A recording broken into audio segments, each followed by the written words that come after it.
Greetings, ladies and gentlemen, salutations, and a very, very good evening. For what is, ladies and gentlemen, the time has finally come. I'll get into the nitty-gritty about what's going to happen once this video is done. But for those who don't know, and to be honest, I think the title of the video is a dead giveaway in itself, this is part 30 of 30 in this 30-band Royal Rumble extravaganza. By the time I come back, ladies and gentlemen, I've got to do not just events like these, I've got to do more stuff like these, like almost like like a pay-per-view in itself. But what exactly could we do?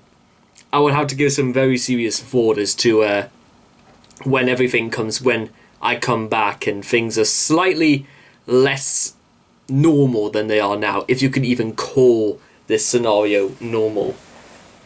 Because, ladies and gentlemen, by the time this video will be done, this will be video number 418 to add to RageCon in itself.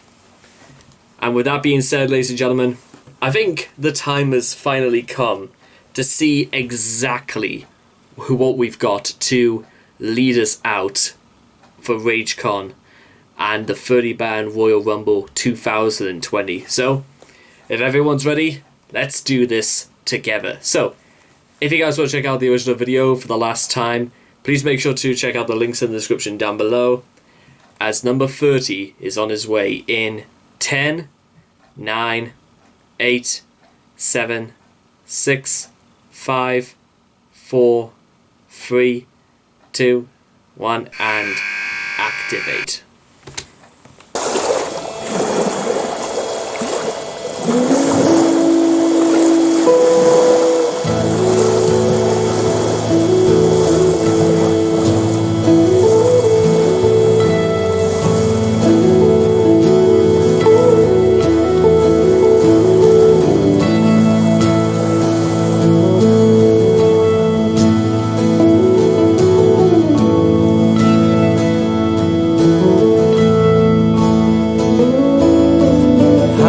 Special people change. How many lives are living strange? Where were you while we were getting high? Slowly walking down the hall, faster than a cannonball. Where were you while we were getting high? Someday you will find me caught beneath the landslide, in a champagne supernova in the sky. Someday you will find me caught beneath the landslide, in a champagne supernova, a champagne supernova in the sky.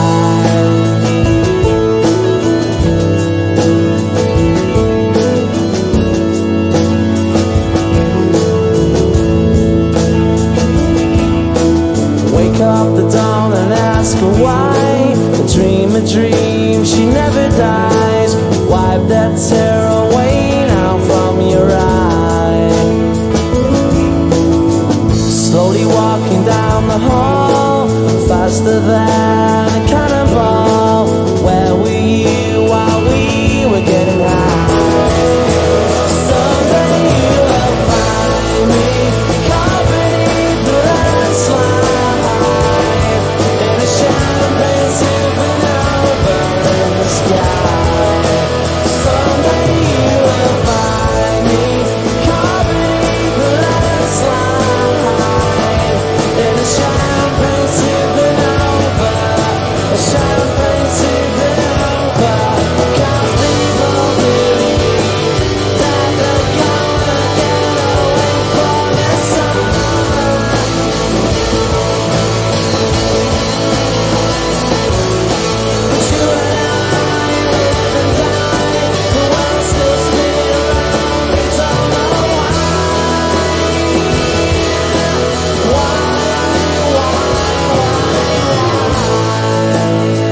special people change?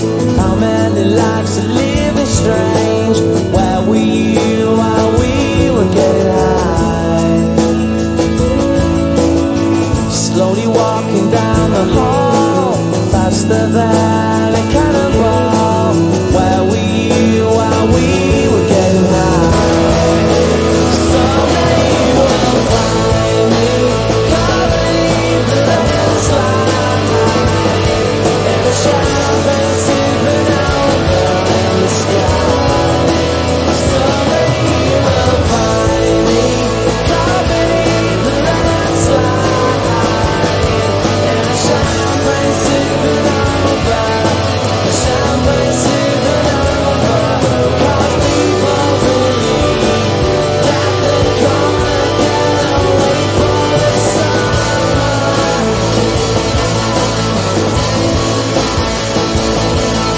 But you and I will the time, the world's still spinning round, we don't know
how many special people change.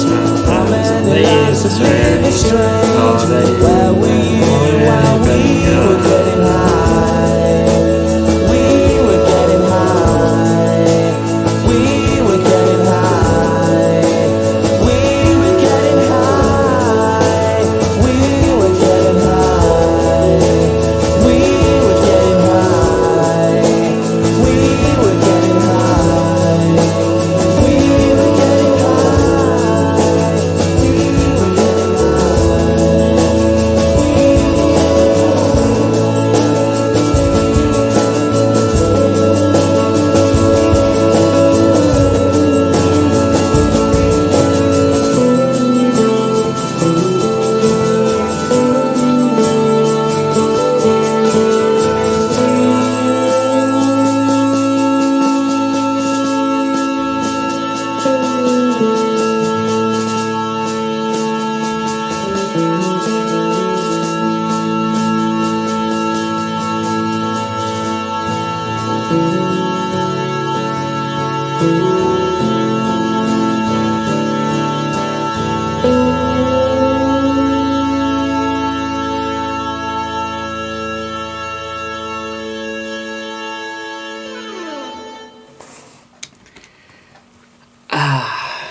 I love that, ladies and gentlemen. I absolutely... That's sort of been a bit like... Well, first of all, that was Champagne Supernova by my Manchester rock supergroup Oasis. You know what? I first started listening to What's the Story Morning Glory back when I was about 13 or 14 or thereabouts. And there's like only a handful of songs I've never technically listened to. That's She's Electric, Morning Glory, and Champagne Supernova. But I gotta tell you what, ladies and gentlemen, I absolutely maybe it'll be a better idea how if I went over this, and I did like a comparison to just about everything else, because let me just because there aren't many songs I think I've done this entire special which I think were as good as that. I mean, there were some very, very strong ones. I mean, let's go. I'll give you guys a few examples. Headfirst for Halos was really good. For the Greater Good of God, definitely. Children of the Next Level. Oh my god, I absolutely could not get enough of Children of the Next Level. Maybe possibly Reject Yourself as well. Every Time I Look at You was also really good. Let's see. Replica was also really strong. Let's see. Mayhem was impressive, but I'm not entirely sure if I want to say it was the greatest that yet. SOS was a very good one. Perfect Gentleman, Shoemaker. I would say there's at least 11 songs on here that I would definitely say were some of my favorites. Especially some of the ones I've just done today, like Geezer Butler and... yeah, that's the name of a... Sleep claimed to have were strongly influenced by the lifestyles of Osbourne, Blackmore, and whatnot. There's some crazy stuff out there. But when it comes to, I would say, Champagne Supernova, nothing about this feels forced. Noel Gallagher is the sort of person I strongly suspect is not forced, and he's just kind of like writing. The way he writes his material, him as well as his brother Liam, and probably throughout numerous times they argued back in Manchester. There must have been just some days where they were just like lying about. Maybe on top of a hillside, maybe in school, just completely bored out of their minds during the. The Gallaghers were like kid teenagers, like about the early 80s, I think, or something like that. And then they came up with lines like, "Wake up the dawn and ask her why. A dreamer dreams, she never dies. Wipe that tear away from your eye. Slowly walking down the hall, faster than a cannonball. Where were you while we were getting high?" You have to wonder, is this meant to be possibly about a girl that maybe Noel liked when he was in school? This lady who was, maybe possibly they were friends during childhood, and he's just kind of like, she went on her own way, she's stuck in school, and Noel and Liam and goodness knows how many others were just sort of like lying about, just getting high and just straight up acting as if like they haven't got a care in the world.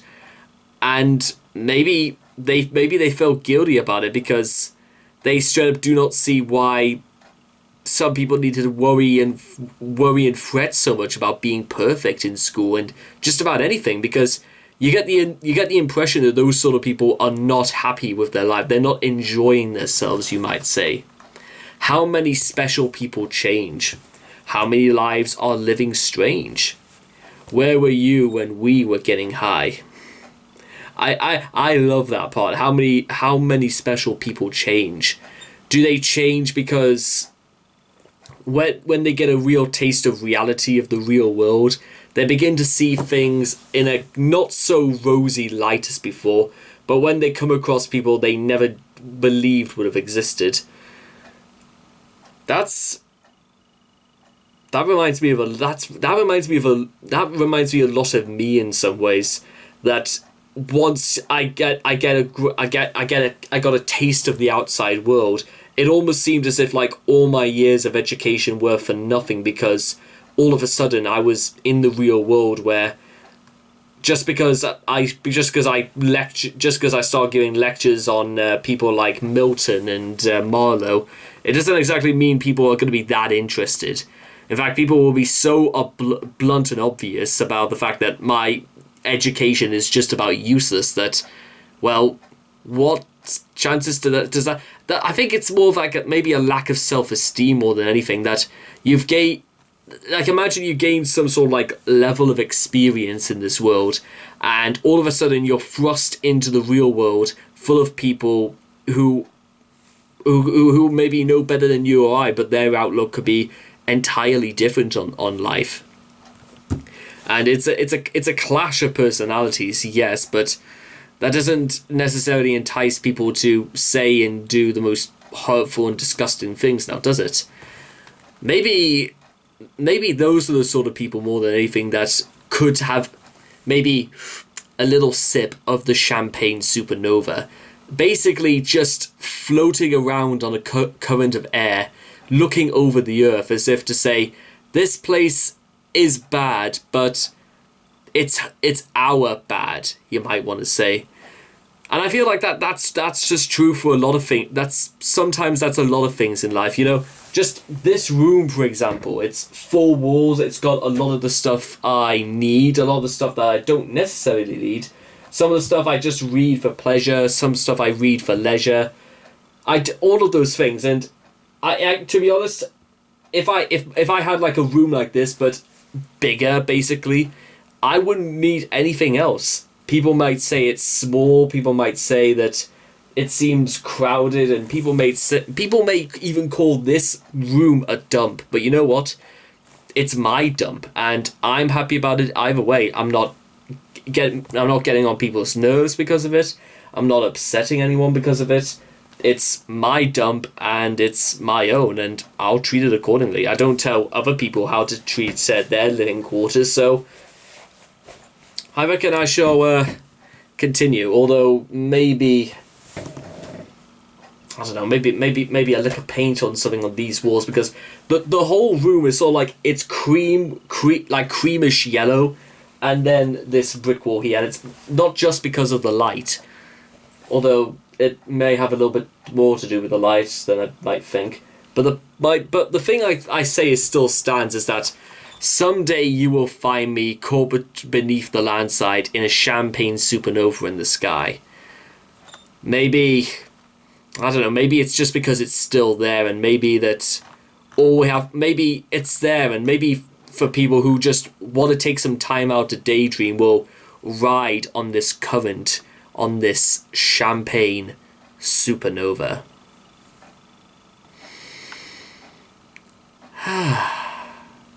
And that, ladies and gentlemen, as they say, is that.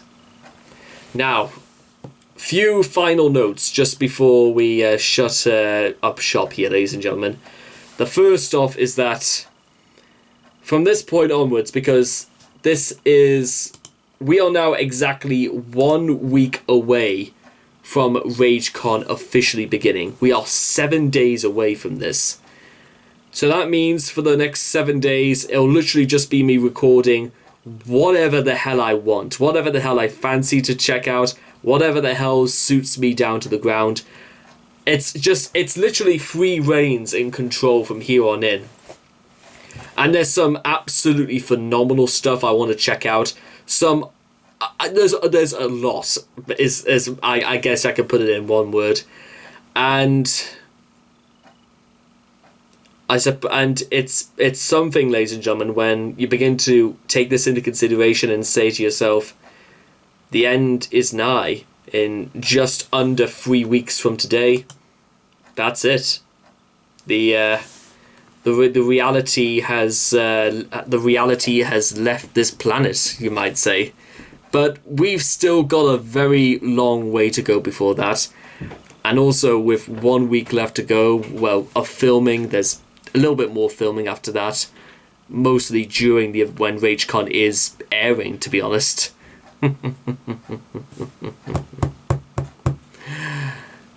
But in the meantime, ladies and gentlemen, it still says something when I say we've still got a hell of a show left for each and every one of you.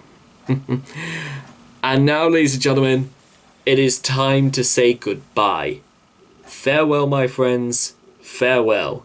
For this really is the end of the 30-band Royal Rumble Extravaganza 2020. Take care, ladies and gentlemen. Bye-bye.